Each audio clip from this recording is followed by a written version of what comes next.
క్రీస్తునందు ప్రియ దేవుని బిడ్డలారా, ఈ పునరుద్ధానపు ఆదివారం నాడు ప్రభు సన్నిధానానికి వచ్చిన మీ అందరికీ నా నిండు వందనాలు తెలియజేస్తున్నాను. ఇటు తరుణం మనకిచ్చినందుకే దేవాది దేవునికి నా నిండు కృతజ్ఞతలు తెలియపరుస్తున్నాను. పరిశుద్ధ లేఖన భాగాన్ని చదువుకున్న పిదప ప్రార్థనతో ముందుకు వెళ్దాము. ఇద్దరునొక ఏర్పాటు చేయబడిన పరిశుద్ధ లేఖన భాగము మత్తయి సువార్త 27వ అధ్యాయము 27వ వచనాన్ని చదువుగా విందాము. 7వ అధ్యాయము మత్తయి సువార్త 27వ వచనం. అప్పుడు అధిపత్యకు సైనికులు యేసును అధికార మందిరంలో తీసుకొని పోయి ఆయన యొక్క సైనికులందరినీ సమకూర్చి వారు ఆయన వస్త్రములు తీసివేసి ఆయనకు ఎర్రని అంగి తొడిగించి. చాలు పిల్లారా, ప్రార్థించుకుందాము. తల వంచి కళ్ళు కూర్చుకున్నట్లయితే ప్రార్థన. మహాగణుడును మహోన్నతుడును సర్వశక్తి మిక్కిలి కనికరం కలిగిన ప్రభువా, దినం నీ సన్నిధానానికి వచ్చిన వారందరిని బట్టి వందనాలు తండ్రి.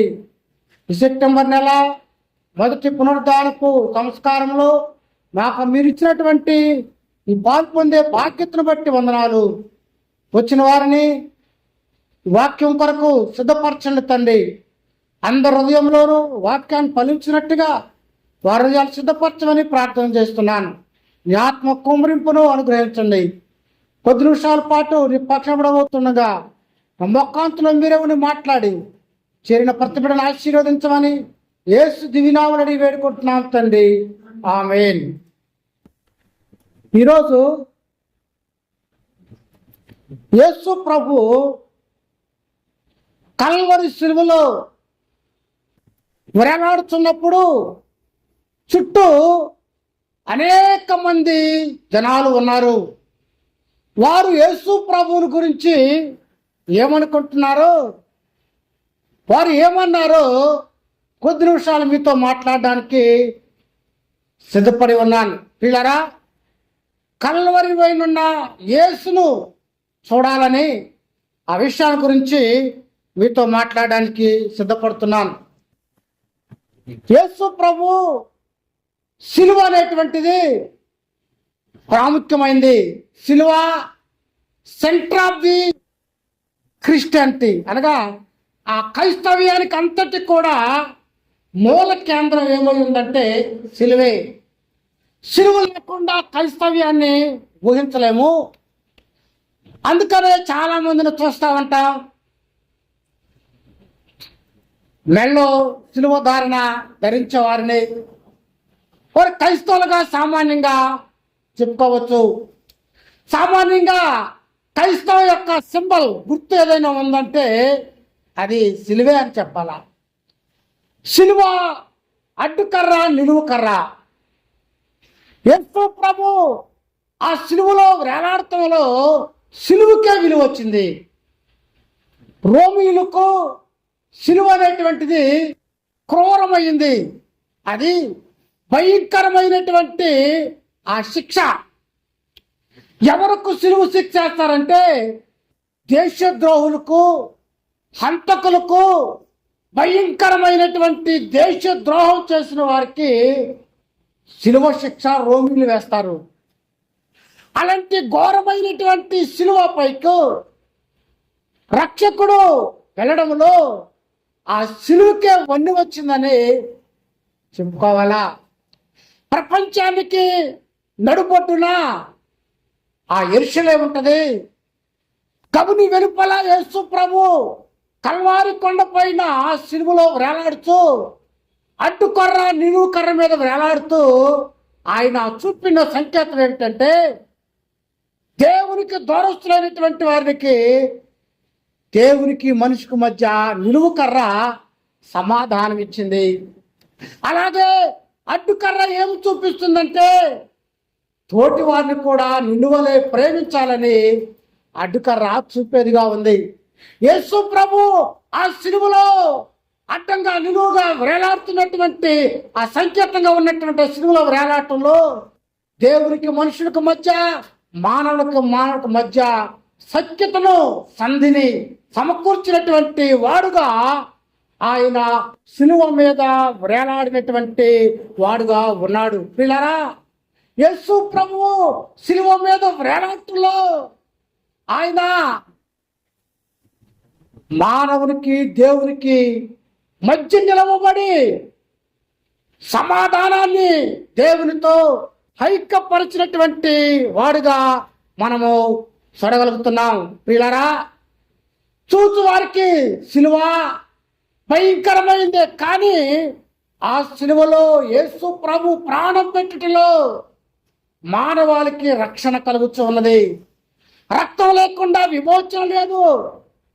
హెబ్రీ రాసిన పత్రికలో రాయబడి ఉంది, పాపం పోవాలంటే రక్త ప్రోక్షణ లేకుండా విమోచన కలగదనేటువంటిది సర్వ గ్రంథాలు కూడా చెప్తూ ఉన్నాయి. యేసు ప్రభు సిలువలో వేలాడుతూ ఆయన ఆఖరి బొట్టు వరకు కూడా ఆ రక్తాన్ని కార్చడంతో మానవ పాప విమోచనకు కలిగింది. అందుకనే సిలువ మనందరి యొక్క పాపాన్ని ఆయన విమోచన చేసినటువంటి కల్వరి నాథుడిగా మనము చూస్తా ఉన్నాం. పిల్లరా, ఆ సిలువ అనేటువంటిది జయానికి విజయానికి గుర్తుగా ఉందని మనము చూడగలుగుతున్నాం. యేసు ప్రభు ఆ సిలువలో వేలాడుతూ యాతన పడుతూ నిరాశ చెందుతూ మానవాళికి గొప్ప రక్షణ కలిగింది. అంతేకాకుండా అతడు శ్రమ పొందుట యెహోవాకు దేవునికి ఇష్టమైంది కనుక ఆయన సిలువ శ్రమలు నీ కొరకు నా కొరకు ఫలించినటువంటి వారుగా ఆయన ఉన్నాడు. పిల్లరా, ఎందుకు ఆయన వేదన, ఎందుకు ఆయన శ్రమ అంటే మానవ విమోచనే అందరి పాపములు ఆయన దోషములు భరించినటువంటి వాడుగా ఉన్నాడు. మత్తయి సువార్త 27వ అధ్యాయము ఒకసారి 27 చదువుకుని మరలా ముందుకెళ్దాము. అప్పుడు అధిపత్యము సైనికులు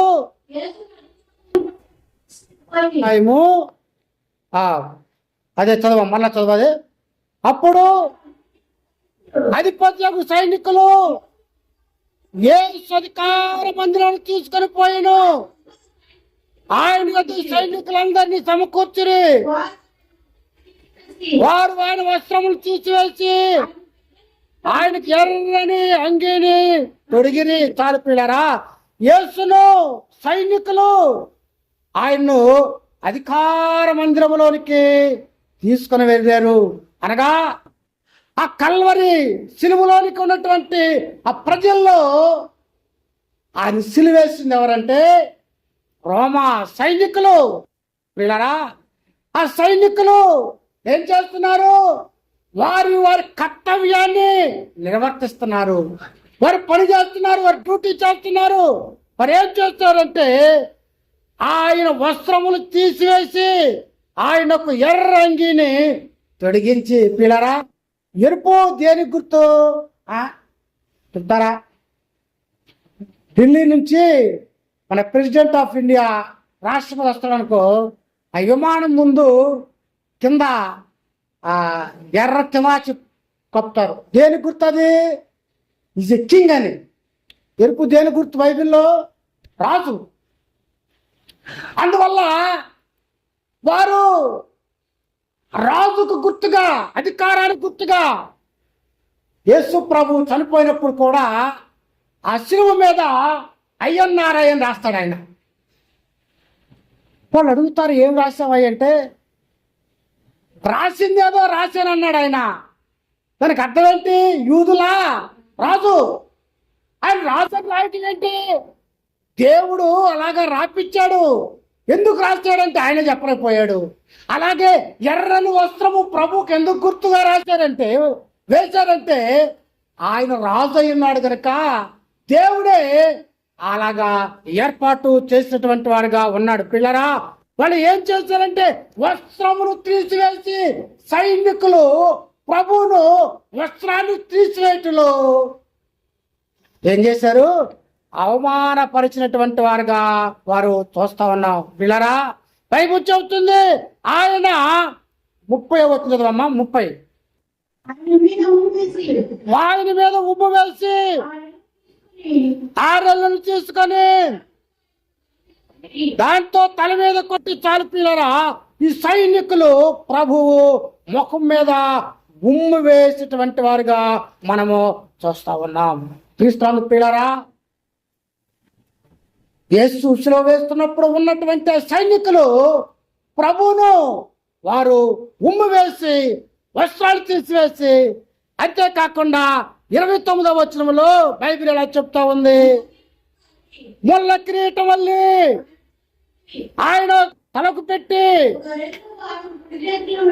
ఉంచి ఆయన మీద మోకాళ్ళుండి యూదుల రాజా నీకు శుభమని ఆయనను అపహసించిరి. వీళ్ళరా సైనికులు యేసు ప్రభువును ఏం చేస్తారంటే అతని అపహాస్యము ముఖం మీద గుద్దారు, కొరడాలతో కొట్టారు, కొయ్యకు శీలలతో కొట్టారు, ఆయన్ని వస్త్రాలు తీసివేస్తున్నారు. పైగా యూదుల రాజా అని ఆయనను సైనికులు అపహాస్యము చేసినటువంటి వారుగా ఉన్నారు. పిల్లరా చుట్టూ ఉన్నటువంటి గుంపులో సైనికులు ఏం చేస్తారంటే ఆయన అపహాస్యము చేసినటువంటి వారు ఉన్నారని లేఖనము మాట్లాడుతూ ఉంది. మరొకటి విషయం చూద్దాము. ఈ మత్తయి సువార్త 27లోనే 39వ వచనం చదవమ్మ. 39 ఆ మార్గమున వెలుచున్నవారు దేవాలయము పడగొట్టి 3 దినములలో కట్టువాడా నిన్ను నీవు రక్షించుకొనుము, నీ దేవుని కుమారుడైతే శిలువ మీద దిగుమని చెప్పుచు ఆయన్ను దూషించిరి. క్రీస్తునందు ప్రియా దేవుని బిడ్డలారా ఆ మార్గమున వెలుచున్నవారు, ఆ మార్గమున ఎవరుంటారు? యూదులు. యేసు ప్రభువు యూదుడు, అక్కడ ఉన్నటువంటి జనాంగం అంతా యూదులు ఉన్నారు. యూదులు యేసు ప్రభువును అపహాస్యం చేస్తూ తృణీకరిస్తూ ఉన్నారు. క్రీస్తునందు ప్రియా దేవుని బిడ్డలారా వారు యేసు ప్రభువును అపహాస్యం చేసేటువంటి వారుగా వారు మనము చూస్తా ఉన్నాం. వారంటూ ఉన్నారు దేవాలయాన్ని పడగొట్టి 3 దినాల్లో కడతానన్నావు కదా. ఆయన మాట్లాడింది ఏ దేవాలయము? నాడు హేరోదు దేవాలయాన్ని కట్టాడు, 20 సంవత్సరాలు కట్టాడు, స్ట్రాంగ్ బాగా బలంగా. అంటే దేవాలయము హేరోదు 20 ఏళ్ళు కట్టాడు కదా, ఈయన ఎలా కడతాడు అనుకున్నారు వాళ్ళు. అందుకే వాళ్ళు అపహాస్యం చేస్తా ఉన్నారు. ప్రభు మాట్లాడింది ఆ దేవాలయాన్ని అనగా హేరోదు కట్టినటువంటి దేవాలయాన్ని గురించి కాదు, కానీ ఆయన దేని గురించి మాట్లాడాడు? దేహం అనే శరీరం అనే దేవాలయం, నీ దేహమే దేవుని ఆలయము. కనుక ప్రభు చూసి యూదులు వారు అపహాస్యం చేసినటువంటి వారుగా మనము చూస్తా ఉన్నాం. పిల్లరా ఆయన సైనికులు అపహాస్యం చేశారు, యూదులు ఆయనను అపహాస్యం చేశారు. అలాగే 27వ అధ్యాయం 14 అవుతుంది చదవమ్మా. 14 అయితే ఆయన ఒక మాటకైనా ఉత్తరం ఇవ్వలేదు కనుక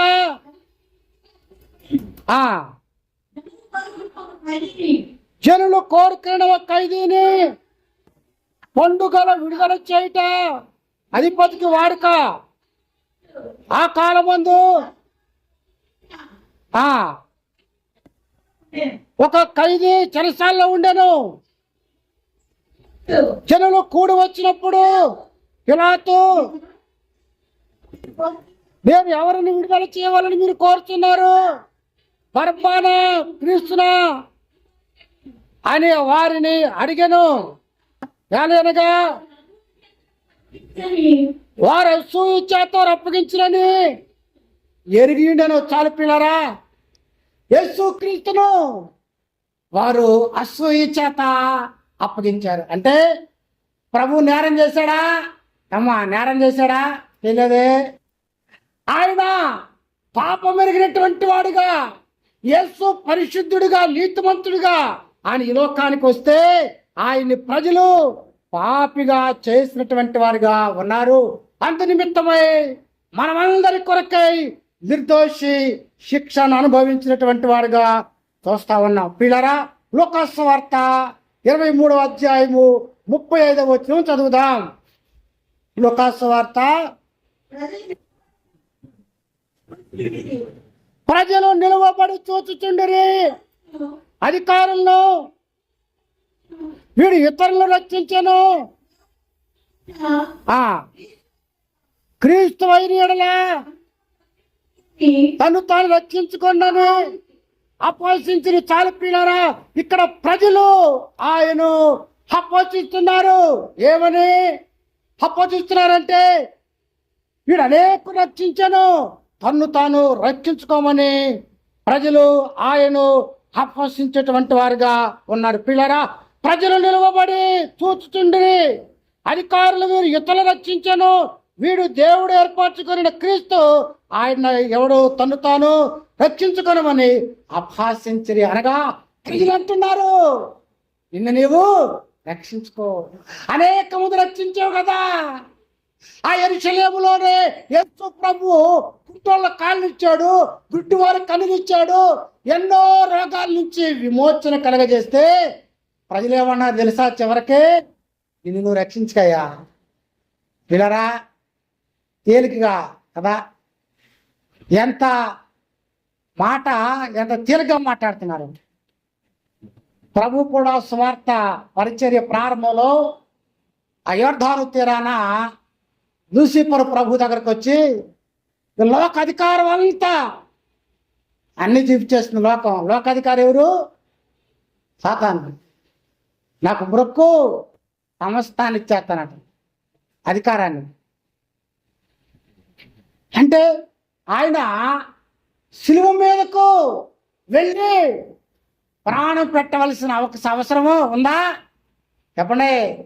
సైతాను మాట, లూసిఫర్ మాట ప్రభు వింటే అధికారం అంతా నేను ఇచ్చేస్తాను, నువ్వు నాకు మొక్కు ఉంది.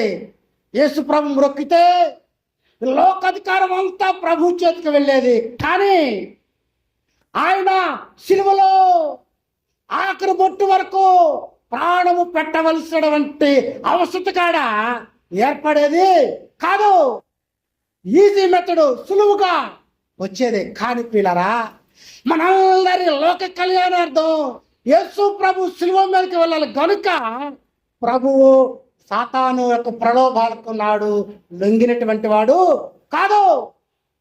ఇక్కడ ప్రజలు అంటున్నారు, ప్రజలు యేసు ప్రభువు చేసిన కార్యాలు కనులారా చూశారు, అనుభవించారు. వారు అంటున్నారు, ఈయన రక్షించుకోలేడా? సామాన్య ప్రజలు వీళ్ళ మాట్లాడతాకి నోరుంటే చాలు, ఇంకేమైనా కావాలా? అర్హతలు ఉండాలా? No qualification దక్కర్లేదుగా. నోరుంటే చాలు, ఇష్టం పీకేసి లాగేసి ఎండేసి ఉతికేసి అట్టా చేస్తాను ప్రభువుని. ఇక్కడ ఆయన దైవ కుమారుడుగా, రక్షకుడుగా ఈ లోకానికి వచ్చి ఆయన సమస్తాన్ని కూడా నెరవేర్చిన వాడుగా ఉంటే వాళ్ళు అన్నారు, నువ్వు రక్షించుకోయా, నీ సంగతి నువ్వు చూసుకో, అంతేగా. ప్రియా దేవునులారా, ఆయన ఒక ఆయన మన అందులో చూసా ఫోన్లో అన్నాడు, 3 మేకులు పిక్కలేవా? పిక్కలేడు దేవుడా, 3 మేకులు ఎవరైనా పిక్కుతారు? పీకలేరా? పట్టకరచి పీకేయచ్చు, ఆడవాళ్ళని పెట్టచ్చు, మగవాళ్ళని పెట్టచ్చు కదా. కానీ ఆయన చనిపోయి సజీవుడిగా లేచరా. హల్లెలూయా. ఆ పని ఎవరైనా చేయగలరా? చేయలేరు. సామాన్య ప్రజలు నోరుందని ఇష్టానుసారంగా వాగారు ఆయన మీద. నిన్ను రక్షించుకొని పిల్లరా, యేసు ప్రభు ఆయన సిలువను జయించాడు. జయశీలుడు ఆయన, పునరుద్ధారుడు ఆయన. పిల్లరా, సైన్యులు అపహసించారు, రోమీలు అపహసించారు, ప్రజలు అపహసించారు. సమయమైంది కనుక మరొకరు ఎవరు ఆయన్ను అపహసించారో చూసి ముగించుకుందాము. మత్తయి సువార్త 27వ అధ్యాయంలోనే 55వ వచనం చదువుదాము.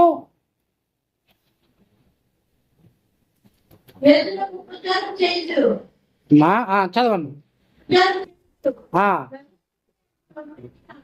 గలిలయ నుండి ఆయన వెంబడించిన అనేక మంది స్త్రీలు అక్కడ దూరము నుండి చూచుచుండిరి. వారిలో మగ్దలేని మరియా, యాకోబు యోసేను వారి తల్లి అయిన మరియయు, జబదయి కుమారుల తల్లి ఉండరు. చాలు పిల్లరా, ఇక్కడ కొంతమంది దూరంగా నిలబడి వస్తున్నారు. ప్రభు చూసారా, 3 గుంపులు చెప్పాను, 3 ప్రభువును అపహాస్యం చేశారు. ఇక్కడ మరో గుంపు కనబడుతుంది. వీరైతే దూరం నుండి చూస్తా ఉన్నారు. స్త్రీలు పిల్లరా, మగ్దలేని మరియా, యాకోబు యోసేను వారి తల్లి అయిన మరియయు, జబదయి కుమారుల తల్లి ఉండిరి. చూసారా, వీరు దూరముగా పేతురు ఎలా వెంబడించాడు ప్రభువును. అమ్మా, పేతురు ఎలా వెంబడించాడు? దూరంగా వెంబడించాడు. అంటే ఆ గుంపులో ఈయనగా ఉన్నాడు. రాయలేదు, పేరు రాయలేదు. కానీ ఈ బ్యాచ్లో నేను అనుకుంటాను పేతురు గారు ఉన్నాడు, పేతురు గారు కూడా ఉన్నాడు. ఈయన దూరంగా వెంబడిస్తున్నారు. క్రీస్తునందు ప్రియులారా, ఒకప్పుడు పేతురు అన్నాడు, ప్రభువా నేను ఎక్కడికి వెళ్తానయ్యా, నీవే నిత్య జీవము కలవాడు అన్నాడు. పిల్లరా, దూరంగా వెంబడిస్తున్నారు శిష్యులు. చూసారా, అంటే వారు ప్రభు ద్వారా ఎన్నో బెనిఫిట్స్ పొందారు, మేలు పొందారు. 5 రొట్టెలు అమ్మా 2 చిన్న చేపలు ఎంతమందికి ఆహారం పెట్టాడు? 1000 మందికి ఏమైపోయారు? 5,000 మంది ఏమైపోయారు? 12 మంది శిష్యులు ఏమైపోయారు? క్రీస్తునందు ప్రియ దూరములారా, అందరూ వెళ్ళిపోయారు. దూరంగా ఎరగనట్టుగా పలకరించినట్టుగా వాళ్ళు ప్రభువును వెంబడిస్తున్నారు. క్రీస్తునందు ప్రియులారా, దూరంగా ఉన్నావా ప్రభువుకు? ఎలా ఉన్నావు నువ్వు? చివరి మాట చదువుకుని ముగించుకుందాం, ప్రార్థన చేసుకుందాం. యోహాను సువార్త 19:30 చదవమ్మా. యోహాను సువార్త 19:35 చదువు చివరికి. మరియు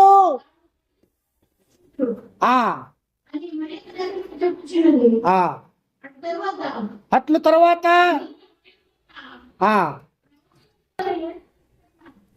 యేసు శిష్యుడైనా అమ్మావు. యోహాను సువార్త 19:35 చదవమన్నా. 1935 యోహాను. అది చూచిన వారు సాక్ష్యం ఇచ్చుచున్నారు. అతని సాక్ష్యము సత్యమే, మీరు నమ్మునట్లు అతను సత్యము చెప్పుచున్నాడని ఆయన ఎరుగును. పిల్లరా, ఇక్కడ ఒక ఆయన ప్రభువుని గురించి సాక్ష్యం చెబుతున్నాడు. ఏమన్నాడు? ఆ సాక్ష్యం సత్యమే. యేసు ప్రభు ఈ లోకానికి వచ్చాడు, అద్భుతాలు చేశాడు, ఆశ్చర్యక్రియలు చేశాడు, అదంతా నేను చూశాను, ఇది సత్యం. పిల్లరా, యోహాను చెబుతున్నా ఈ సాక్ష్యం సత్యం. సిలువ చుట్టూ 3 రకాలైన జనులు ఉన్నారని చెప్పాను. ఆ 3 రకాల జనులు కూడా రోమీలు, సైనికులు, ప్రజలు దూరం నుండి చూస్తారు. అందరూ కూడా యేసును అపహాస్యం చేశారు. కానీ ఒక్కడ యోహాను మాత్రం ఆయన చెప్పినది సత్యమే, అందుకు నేను సాక్షిని అంటున్నాడు. పిల్లరా, ఈ 4 రకాల ప్రజల్లో నువ్వు ఏ రకమైనటువంటి వాడుగా ఉన్నావు? సైనికుల వల్ల అపహాస్యం చేస్తున్నావా? ప్రజల వలె దూషిస్తున్నావా? లేక యోహాను వలె సాక్ష్యం చెప్పేటువంటి వాడుగా ఉన్నావా? నీ కొరకు ప్రాణం పెట్టి తిరిగి లేచినటువంటి ఆ ప్రభువును చూసి నువ్వు ఎలా, ఏ గుంపులో ఉన్నావు? అపహాస్యం చేసే గుంపులో ఉన్నావా? యోహాను వలె సాక్ష్యం చెప్పగలవా? ఎలా ఉన్నావు? ఆయన నీ కొరకు నా కొరకు కల్వరి శిలువలో ఆయన ప్రాణం పెట్టాడు. ఆయనకు ఎన్నో ప్రలోభాలు వచ్చినాయి కానీ లొంగలేదు. కానీ ఆయన ఆఖరి బుట్టు వరకు కార్చాడు. యోహాను అన్నాడు, ఆయన చెప్పింది సాక్ష్యం సత్యం, ఆయన గురించి నేను సాక్షిని. 27వ అధ్యాయము 45వ వచనం చదువుతున్నాను. మధ్యాహ్నం మొదలుకొని 3 గంటల వరకు ఆ దేశం అంతటా చీకటి కమ్మెను. ఇంచుమించు 3 గంటలప్పుడు యేసు ఏలి ఏలి లామా సబక్తని బిగ్గరగా కేకవేసెను. ఆ మాటకు నా దేవా నన్నెందుకు చెయ్యి విడిచితివి అని అర్థం. మధ్యాహ్నం ముందు 3 గంటల వరకు దేశం అంతా చీకటి కమ్మింది. యేసు ప్రభు 9 గంటలకు సిలువ వేయబడ్డాడు. 12 గంటల నుండి 3 గంటల వరకు చీకటి కమ్మింది. అంటే ఇది నిజమని 9 నుండి 12 వరకు అనేక మంది యేసు ప్రభువును చూశారు.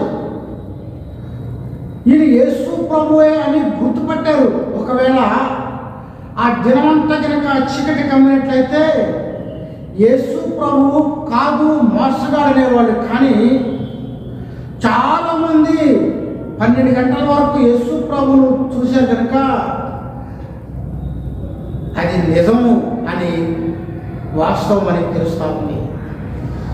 ప్రియులారా, యేసు ప్రభు పుట్టినప్పుడు నక్షత్రం వెలిసింది. పరలోక సైన్య సమూహము దిగి వచ్చింది. గొల్లల చుట్టూ వెలుగు ప్రకాశించింది ఆయన పుట్టుకలో. కానీ యేసు ప్రభు మరణించినప్పుడు 12 గంటల నుండి చీకటి పడింది. చీకటి తీర్పు గుర్తుగా ఉంది. ఐగుప్తులో ఇశ్రాయేలు బయలుదేరినప్పుడు ఆ దేశం అంతా చీకటి కమ్మింది. దేవుడు ఆ దేశానికి తీర్పు తీర్చినటువంటి వాడుగా ఉన్నాడు. అంతేకాకుండా యేసు ప్రభు శిలువ వేసినప్పుడు ఆ దేశం అంతా కూడా చీకటి కమ్మిందని ఆరిజిన్ హిస్టోరియన్, అంతేకాకుండా యూసిబిఎస్, దే ఆర్ నాట్ క్రిస్టియన్స్, వారు చరిత్రకారులు, వారు చూశారు. మరొక చక్రవర్తి అయిన ఈయన రోమా చక్రవర్తి ప్లెగాన్, యేసు మరణించినప్పుడు సూర్యగ్రహణం కలిగిందని ప్లెగాన్ అనేటువంటి రోమా చక్రవర్తి చెప్పినటువంటి వాడుగా ఉన్నాడు. అనేక గ్రంథాల్లో ఆరిజిన్, యూసిబిఎస్ వారు ప్రస్తావన చేశారు.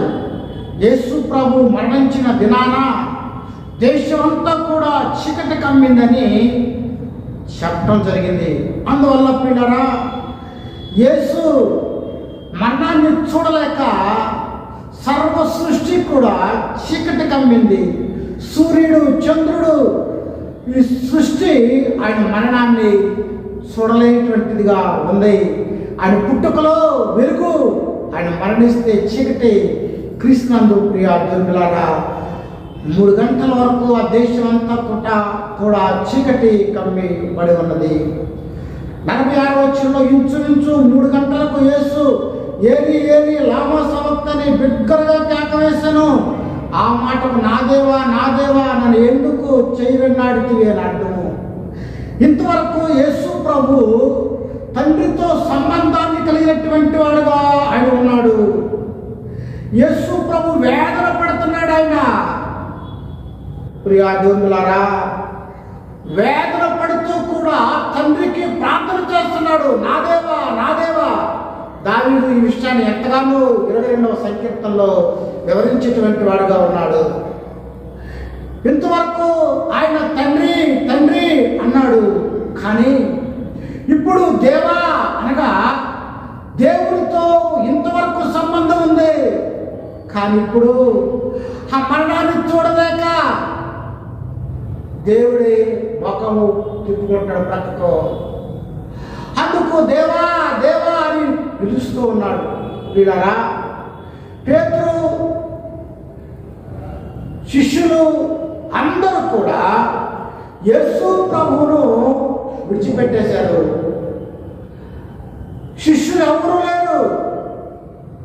అంతరంగ శిష్యులు లేరు, 12 మంది శిష్యులు లేరు, వేల మంది వెంబడించారు, మరి ఎవరు కూడా లేరు. అందరూ విడిచిపెట్టేశారు. కానీ వారి అందరూ విడిచిపెట్టిన యేసు ప్రభు బాధపడలేదు. ఇప్పుడు ఆయన నా దేవా నా దేవా అని నన్ను విడిచిపెట్టేసావా అంటే దేవుడు కూడా ఆయన మరణాన్ని చూడలేక ఉన్నప్పుడు ప్రభు మొరపెడుతున్నాడు. ఇక సిలువలో వేదన పడుతూ ఆఖరి క్షణాల్లో కూడా యేసు ప్రభు తండ్రి అని పిలవాల్సినటువంటి ఆయన దేవుడు నన్ను ఎడమాసను విడిచిపెట్టేశాడని అతడు బాధపడేటువంటి వాడుగా చూస్తున్నాడు. ఎప్పుడైతే ప్రభు ఏలి లోబా సమక్త, ఏలి లామా సమక్త అని బిగ్గరగా కేక వేశాడో ప్రభువుకు వారు చేదు చెక్కను అందించినటువంటి వారుగా చూస్తా ఉన్నాము. క్రీస్తునందు ప్రియాలాగా యేసు ప్రభు ఎప్పుడైతే ఆయన మరణిస్తూ ఉన్నాడో ఆ మరణానికి ఫలితాలు 51వ వచనంలో మనం చూస్తూ ఉన్నాం. చదువుతూ ఉన్నాను.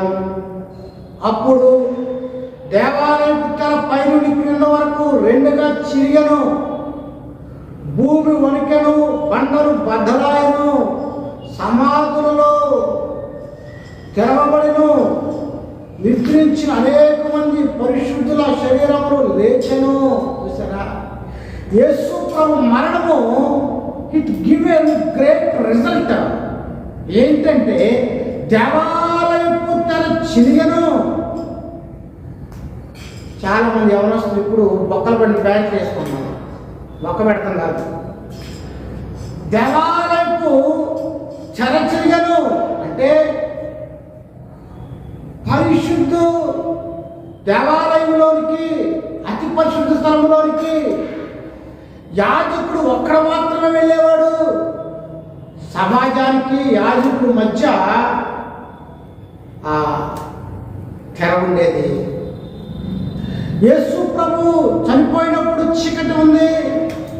అలాగే యాజకుడు కూడా లోపల చీకట్లో ఉండేవాడు. ఎప్పుడైతే ఆ దేవాలయం చెర తిరిగిపోయిందో సమాజంతో ఏకమైపోయినటువంటి పరిస్థితి. అంతా ఒకటే. తండ్రి వద్దకు అందరూ అతి పరిశుద్ధ స్థలంలోనికి చేరవచ్చు అనే దృక్పథంలో దేవాలయపు చెర తిరిగినప్పుడు పరిశుద్ధ ప్రదేశము, అతి పరిశుద్ధ ప్రదేశము ఆవరణంతా కూడా ఒకటైపోయినటువంటిదిగా మనము చూడగలుగుతున్నాం. పిల్లరా, అందరము పరిశుద్ధ ప్రదేశంలోనికి ప్రవేశించడం యేసు ప్రభు మరణం ద్వారా దేవుడు మనకిచ్చినటువంటి ఆధిక్యతని జ్ఞాపకం ఉంచుకున్న బదులుగా ఉంటున్నాం. ఆ మరణంలో అనేక సమాధులు తెరవబడను,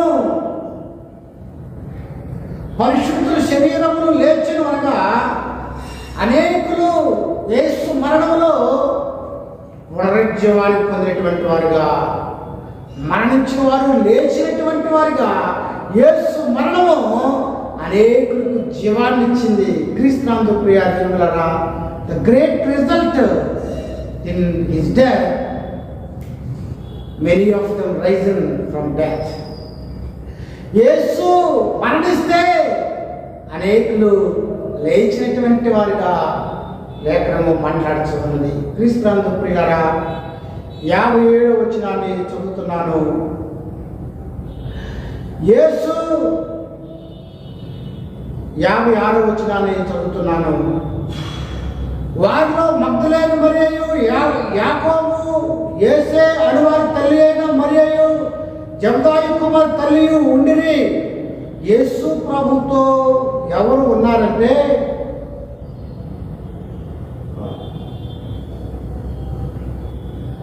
54వ వచనాన్ని చదువుతున్నాను.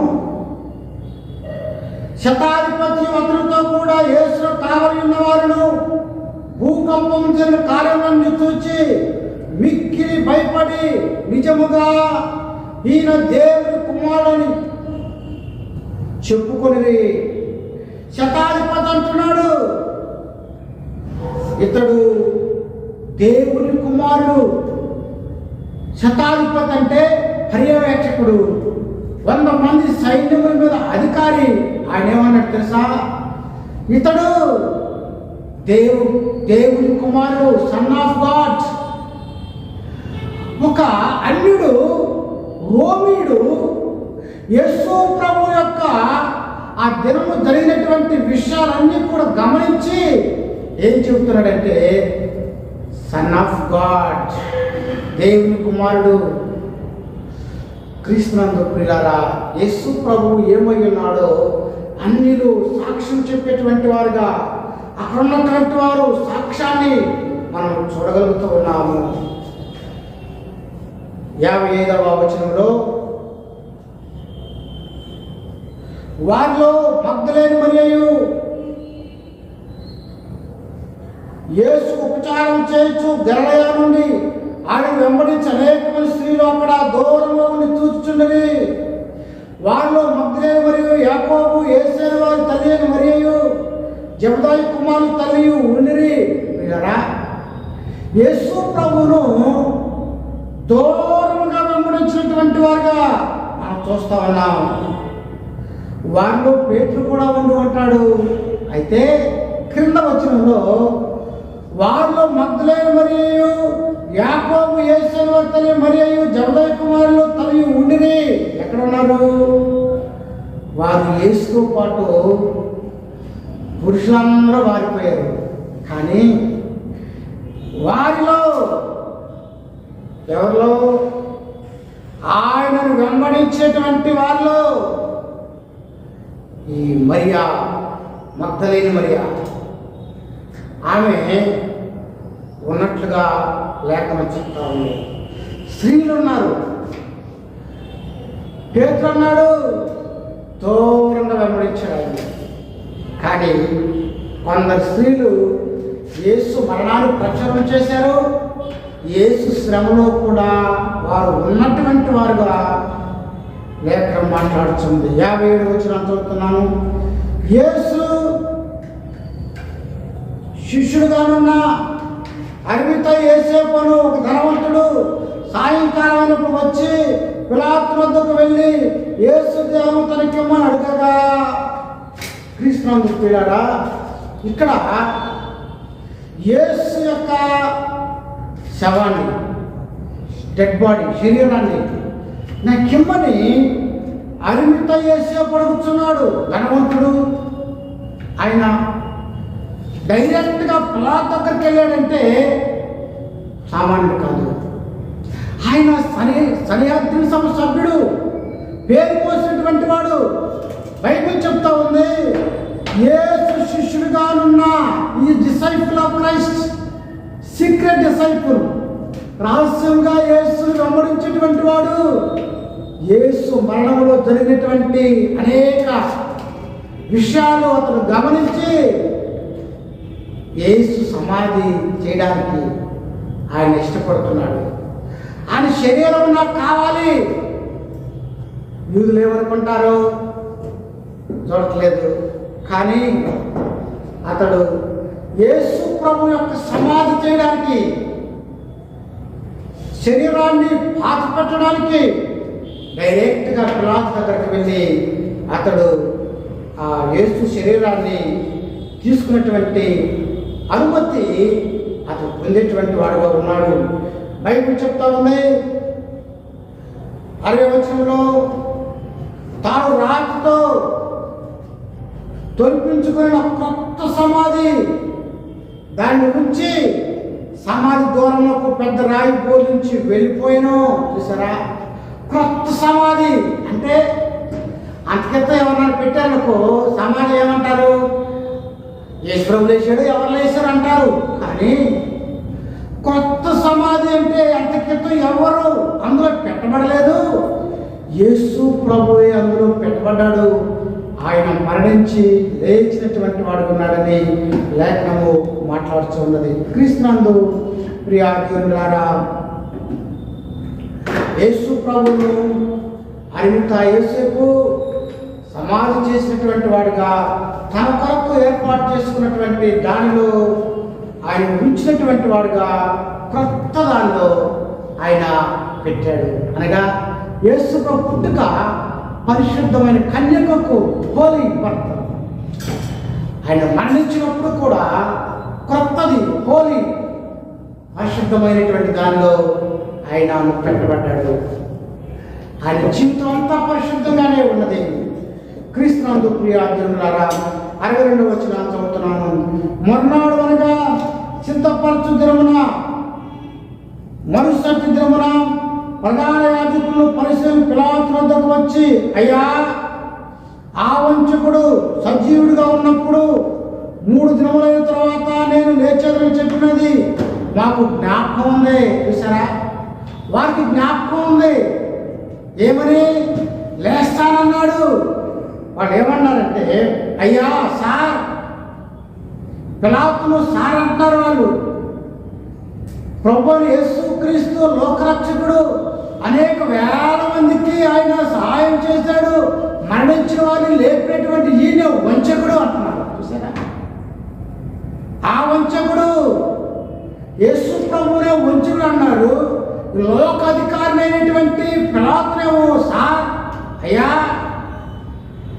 యేసు ప్రభు చెప్పిన మాటలు అన్నీ మర్చిపోయారు, కానీ ఈ విషయం మాత్రం వాళ్ళకి గుర్తుంది. అదేమిటంటే, అతను లేస్తానని చెప్పాడు, అది మాకు గుర్తుంది అంటున్నాడు. ప్రియులారా, 64వ వచనంలో కాబట్టి 3వ దినం వరకు సమాధిని భద్రము చేయ జ్ఞాపించము. వారి శిష్యులు వచ్చి వారిని ఎత్తుకుని పోయి ఆయన మృతుల్లో నుండి లేచినని ప్రజల్లో చెప్పుదురేమో. అప్పుడు మొదటి వంచన కంటే కడపటి వంచన మరి చెందయుడనని చెప్పిరే. చూసారా, శిష్యులు తీసుకెళ్ళిపోతారేమో. అది పస్కా దినం. కాపలా ఉండవచ్చా? ఉండకూడదు కదా, పని చేయకూడదు కదా. మరి ఎవరు కాపలా ఉండాలి? రోమా సైనికులు కాపలా ఉండాలి. అలాగే యూదులైనటువంటి వారి వీరైన కాపలా ఉండాలి. క్రీస్తునందు ప్రియ దేవులారా, బైబిల్ చదివిస్తూ ఉంది, ఆ కాపలా ఉండమని ఆయన చెప్పినటువంటి వాడుగా ఉన్నాడు. 65వ వచనంలో, అందుకు పిలాతు, కావలి ఉన్నారు కదా, మీరు వెళ్ళి మీ చేతనైనంత మట్టుకు సమాధిని భద్రం చేయడం వారితో చెప్పాను. వారు వెళ్ళి కావలి వారిని కూడా ఉంచుకొని రాత్రికి ముద్ర వేసి సమాధిని భద్రము చేసి క్రీస్తునందుకు వారు వెళ్ళి, ఎవరు వెళ్ళారు? అడిగినటువంటి ఆ యూదులు సమాధి దగ్గరకు వెళ్ళి కావలి వారుగా ఉన్నారు. అంతేకాకుండా సైనికులు సామాన్యంగా 2 కాపలా ఉంటారు, 2 నిద్రపోతూ ఉంటారు, 4 కాపలాతారు. అంతేకాకుండా ఆ రాత్రి సమాధికి వారు సీలేశారు, అధికారిక ముద్ర వేశారు. ఆ ముద్రను తొలగించేవారు మరణానికి పాత్రులు. సైనికులు ఉద్యోగాలు కూడా పోతాయి. క్రీస్తునందు ప్రియులారా, అంత భద్రముగా చేశారు. తొలగించడం కష్టం రాత్రిని. ఎందుకంటే ప్రభు మరణించి లోపల ఉన్నాడు. లోపల నుండి రాయిని తొలగించడం చాలా కష్టము. కనీసం 6 నుండి 10 మంది అయితే కానీ దాన్ని తొలగించలేరు. అది భద్రముగా ఉంచబడి దానికి రోమా రాజు పిలాతు చక్రవర్తి శిల్వేయమైనటువంటిదిగా ఉంది. క్రీస్తునందు ప్రియ దేవులారా, వారు ఎన్ని చేసినా యేసు ప్రభును బొండ కానీ అధికారపు ముద్రలు కానీ సీలు కానీ ఏది కూడా ఆయన భద్రపరచలేకపోయింది. ఆయన సజీవుడిగా లేచారు. రాత్రికి ముద్ర వేసి సమాధిని భద్రము చేసి ఆర్తియాల్సిన చేశారు. కానీ ప్రియులారా, యేసు ప్రభుకు భౌతికమైన ఏది కూడా అడ్డు రాదు. ఎందుకో ఆయన సర్వశక్తివంతుడిగా ఉన్నాడు. పునరుద్ధారుడైనటువంటి యేసు ముందు ఏ అధికారం కూడా నిలవబడలేదు. ఆయన సర్వాధికారము కలిగినటువంటి వాడుగా ఉన్నాడు. పిల్లరా, అడ్డంకులు అన్నీ కూడా తొలగిపోయినాయి. ఏది కూడా యేసు ప్రభువును ఆపలేకపోయింది. ఈ దినం దేవుని మాటలు వింటున్న బిడ్డ, యేసు సర్వశక్తివంతుడైన మన నుంచి లేస్తానని చెప్పాడు, లేచాడు ఆయన. సైనికులు కానీ రాతి కొండ కానీ ఎవరు భౌతికమైంది ఏ అధికారం కూడా యేసు ప్రభువును ఆపలేకపోయింది. సర్వాధికారిగా యేసు ప్రభు ఉన్నాడు. ఆయన మరణాన్ని తిరిగి లేచినటువంటి వాడు. ఈ లోకంలో ఎవరి సమాధి కూడా ఖాళీగా ఉన్నది, కానీ ప్రభు సమాధి ఖాళీగా ఉంది. ఆ పిలాతు అంటున్నాడు, దేవుని కుమారుడు రహస్యంగా ఉన్నటువంటి ఆ అడిగితా యేసేపు ఆయన క్రొత్త సమాధిలో యేసు ప్రభును భద్రపరచడము, ఇదంతా కూడా దేవుని యొక్క చిత్తం. పిల్లరా, యేసు క్రీస్తు ఆయన మరణించి ఎలాగైతే లేచాడో నిన్ను నన్ను కూడా ఒక దినాన లేపేటువంటి వాడు కాదు. ఆయన ఇప్పటికీ సజీవుడిగా ఉన్నాడు. నువ్వు ఏది అడుగుతావో ప్రభు అన్ని కూడా అనుగ్రహించేటువంటి గొప్ప దేవుడిగా ఉన్నాడు. కనుక సజీవుడైన దేవుణ్ణి అడుగుదాం, ఆయన ద్వారా వేరులు పొందుదాం. దేవుడి మాటలు దీవించుగాక. ఆమెను ప్రార్థన చేసుకుందాం. మహాగణులను సర్వశక్తి నిత్య కార్యక్రమం కలిగిన ప్రభువా, ఇంతవరకు చెప్పబడిన వాక్యము అందరి హృదయాలు ఫలింపచేయండి. నువ్వు ఎలాగైతే తిరిగి లేచావో మరలా మమ్మల్ని కూడా లేపెట్టినట్టు వాడు పునరుద్ధారుడు సజీవుడు తండ్రి. నిన్ను ఈ భౌతికమైన ఏ అధికారము ఆపలేకపోయింది. సర్వశక్తి కనికరికల ప్రభువా, నీ పునరుద్ధార శక్తి వాక్యం అని ఈ మాటలు అందరి హృదయాలు ఫలింపచేసి వారి అక్కల అవసరం తీర్చి మహిమగంత ప్రభావాన్ని పొందమని యేసు దినాలు అడిగి వేడుకున్నాం తండ్రి. ఆమేన్. తండ్రి అయిన దేవుని ప్రేమ, కుమారుడైన యేసుక్రీస్తు కృప, పరిశుద్ధాత్మ సహవాసం ఇప్పుడు సదాకాలం తోడైంది కాచి కాపాడుగాక. ఆమేన్. God bless you.